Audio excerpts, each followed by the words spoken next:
तो नमस्कार दोस्तों, ये पार्ट 2 है।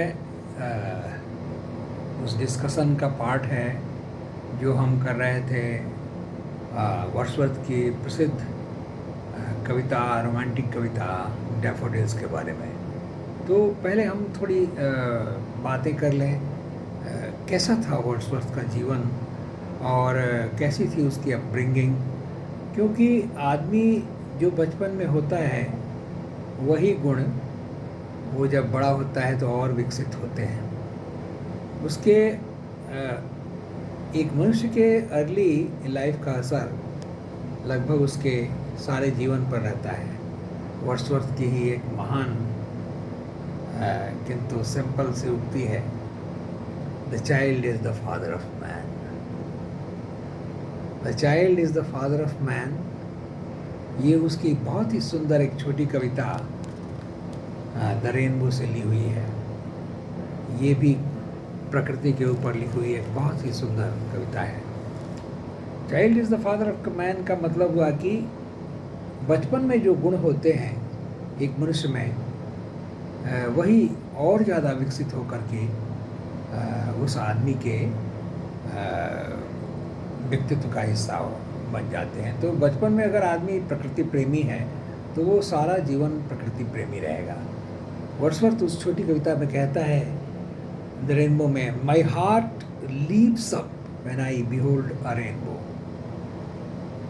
उछल पड़ता है मेरा दिल, उछल पड़ता है मेरा दिल जब मैं इंद्रधनुष देखता हूँ।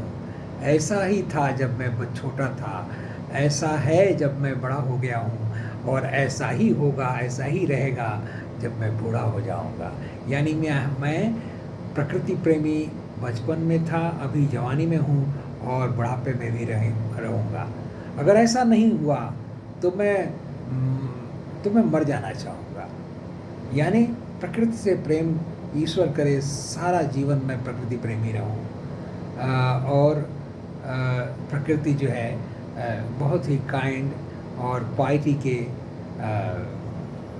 काम मुझे प्रेरित करे कि मैं काइंड बना रहूँ और काइंड डीड्स करूँ।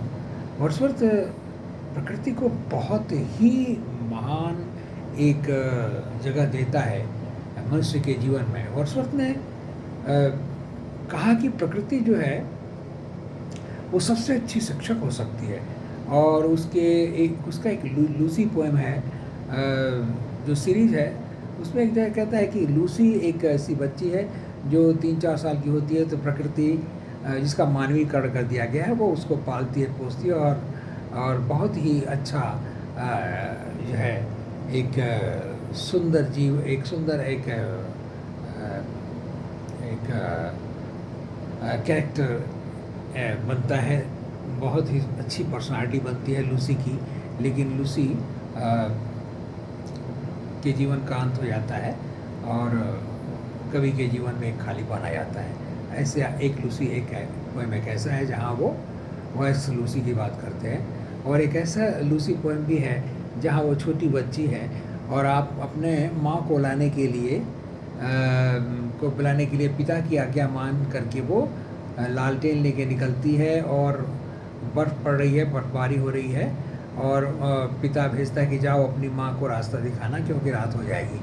तो लूसी जाती है और वो बर्फ़ के रास्ते में रास्ता खो जाती है और माँ तो आ जाती है। फिर माँ बाप निकलते हैं लूसी को ढूंढने और पाते हैं कि उसके पद के चिन्हों को देखते हुए जाते हैं और एक ब्रिज के पास एक टूटा हुआ एक ब्रिज है, वो पार करने का वो टूटा हुआ है और वहीं शायद लूसी वो गिर के वहीं उसके जीवन का अंत हो जाता है। तो रोमांटिक कविता में एक पैथोस है जो लगभग 100 साल तक प्री रोमांटिक पोइट्री से शुरू हुआ। तो एक जेंटल पैथोस जो हिस्सा बना, एक दर्द कभी हल्का कभी थोड़ा तीखा, ये लगभग सारे रोमांटिक कवियों में एक कैरेक्टरिस्टिक पाया जाता है। Touch of pathos Lucy poem में भी है। वर्ड्सवर्थ का जन्म कॉकरमाउथ नाम के एक टाउन में हुआ जो कि बहुत ही सुंदर प्राकृतिक जगह थी और उसका पिता एक लॉयर था। लेकिन दुर्भाग्य की बात है कि वर्ड्सवर्थ जब 13 साल का था तो उसके पिता की मृत्यु हो गई और उसके चाचा लोगों ने उसकी पढ़ाई लिखाई का भार उठाया। वर्ड्सवर्थ ने अच्छा स्कूल ज्वाइन किया, वो कैम्ब्रिज से उसने ग्रेजुएशन किया।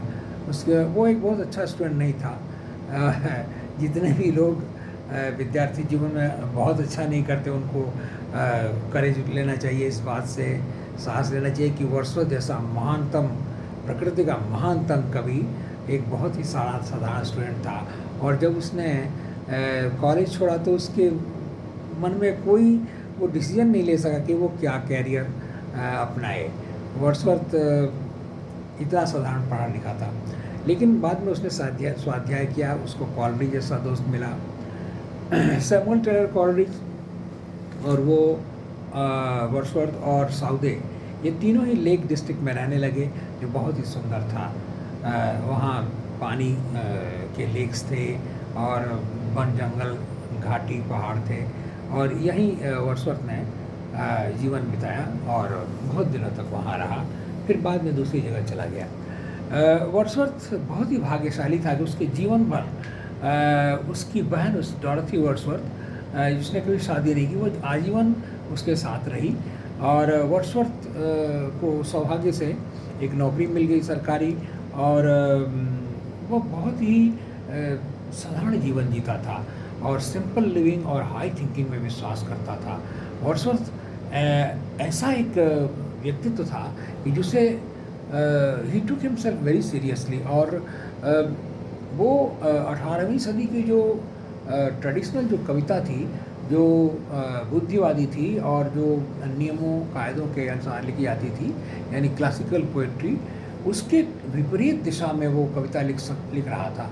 और कॉलरिज और वर्ड्सवर्थ ने कविता का कौन सा क्षेत्र दोनों मित्र अपनाएंगे, इसके बारे में एक डिस्कशन उन्होंने किया, और ये तय हुआ कि वर्ड्सवर्थ बहुत ही साधारण विषयों पर, साधारण मनुष्यों पर, जो इलिटरेट हैं, जो नेचर के करीब हैं, जो सिंपल माइंडेड हैं, उनके हार्ट, उनके पर्सनालिटी के ऊपर लिखेगा।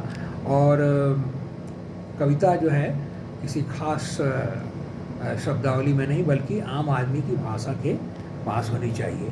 तो ऐसा नहीं है कि वर्ड्सवर्थ ने हमेशा ही बहुत ही सिंपल, अधिकतर रचनाएं उसने सिंपल शैली में की, लेकिन कुछ उसकी फिलोसॉफिकल रचनाएं हैं, जैसे प्रेल्यूड या immortality ode, ode to duty, ऐसी कितनी उसके कविताएं हैं जो कठिन शब्दों का भी इस्तेमाल है, लेकिन वर्ड्सवर्थ ने अधिकांश कविताओं में सिंपल शैली अपनाई है।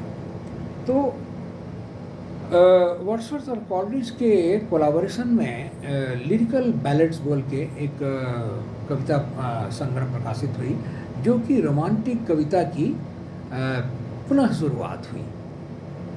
वो मानी जाती है कि romantic poetry restarted with Samuel Taylor Coleridge and Wordsworth when they wrote this, published this lyrical ballads. This is also known as the lyrical blast. तो कोल्ड रैशनलिस्टिक जो 18th सेंचुरी की पोइट्री है, स्विफ्ट, पोप, गोल्डस्मिथ वगैरह वगैरह, उनके कविता के विरुद्ध romantic कविता पुनः शुरू हुई। पुनः शुरू हुई का मतलब, रोमांटिक कविता का पुनर्जागरण का मतलब ये हुआ कि पहला रोमांटिक कविता का युग शेक्सपियर का युग था, 16वीं शताब्दी, जिसमें रोमांटिक कविता का मतलब ये हुआ कि to see life through imagination. तो लाइफ का काल्पनिक कल्पना के सहारे जीवन को देखना, प्रकृति को देखना, यही रोमांटिक कविता का की मुख्य पहचान है। तो nature, stress on nature, imagination, emotion, supernaturalism, supernatural चीज़ों पर भी, आत्मा, विचेस, गोस्ट, ये एलिमेंट्स भी, इन पर भी, सुपरनेचुरल टॉपिक्स पर भी कुछ लोगों ने कविताएं की, खास करके कीट्स और कॉलरिज ने। तो वर्ड्सवर्थ ने बहुत ही कॉमन कैरेक्टर्स के ऊपर कविता लिखी। जैसे एक रीपर है, फसल काटने वाली एक औरत है, तो सॉलिटरी रीपर उस पर है। एक माइकल है, वो एक किसान का बेटा है, उस पर उसने लिखा। लीच गैदरर है, आपको ये बहुत सारे ऐसी कविताएं जो साधारण मनुष्य के ऊपर उसने लिखी है। तो डैफोडिल्स कविता का लिखने का की प्रेरणा कहाँ से मिली वर्ड्सवर्थ को? एक्चुअली 1802 में मार्च के महीने में वर्ड्सवर्थ अपनी बहन, जो हमेशा उसके साथ रहती थी, डॉरथी, वो उसके साथ भ्रमण कर रही थी। एक ख़ास जगह थी जिसका नाम है ग्लेनक्वाइन बे। ये खाड़ी है ग्लेनक्वाइन, जो कि उल्स वाटर जगह में थी। तो यहाँ एक लेक के किनारे हठात बहुत सारे पीले रंग के डैफोडिल्स फूल, एक long belt of daffodils flowers. तो डैफोडिल्स फ्लावर जो है उसका 2-3 तरह के होते हैं। उसका जो बाहरी पत्ता होता है वो सादा भी होता है और बीच वाला पीला होता है। और वर्ड्सवर्थ ने जो देखा वो बाहर वाला भी पीला था और बीच वाला भी पीला था। तो डैफोडिल्स फ्लावर बहुत ही सुंदर होता है। ये प्योरिटी का, सिंप्लिसिटी का, ब्रेवरी का प्रतीक है। यानी कि लॉन्ग विंटर के बाद जब मार्च का, स्प्रिंग का महीना चालू होता है इंग्लैंड में, तो पहला फूल जो खिलता है वो है डैफोडिल्स का।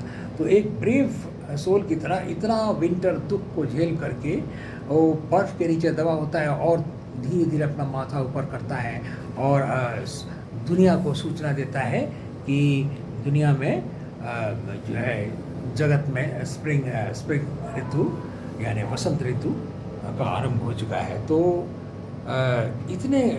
इतना कठिन वर्त है डैफोडिल्स का। डैफोडिल्स इसलिए ब्रेवरी का प्रतीक है, ब्यूटी का प्रतीक है और स्प्रिंग का दूत है वो।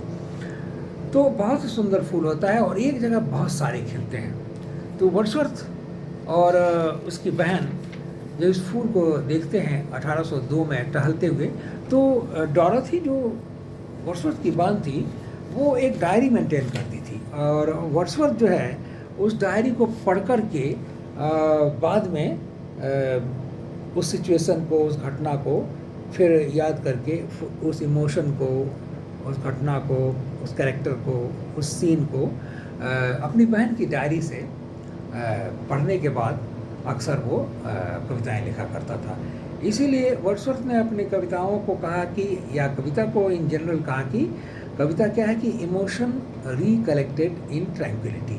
यानी अगर आप किसी नेचुरल एक्सपीरियंस से गुजरें तो उसको थोड़े दिनों बाद जो है फिर याद करें जब आप अकेले हों और उन इमोशंस को, उन सिचुएशंस को ट्रैंक्विलिटी में याद करके उस पर रचना करें। वर्ड्सवर्थ ऐसे ही किया करता था। तो ये कविता जो है ये 1802 में उन्होंने एक खाड़ी के किनारे बहुत सारे डैफोडिल्स के एक नेवर एंडिंग लाइन देखे, जो एक साथ वो एक झील के किनारे उगे हुए थे, पीले हज़ारों डैफोडिल्स फूल, और वो लंबे तने वाले होते हैं और हवा में झूम रहे थे और उस लेक की लहरें, झील की लहरें भी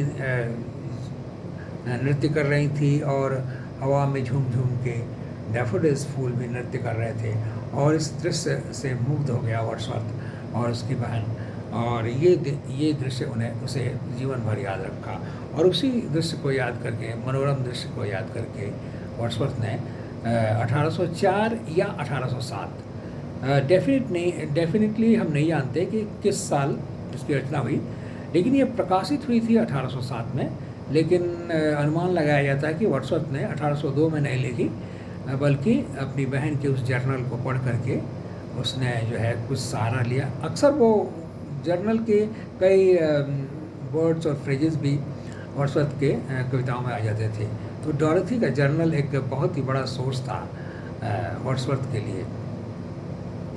तो ये कविता 1804 या 1807 में लिखी है और ये आइएम्बिक टेट्रामीटर में लिखी हुई है।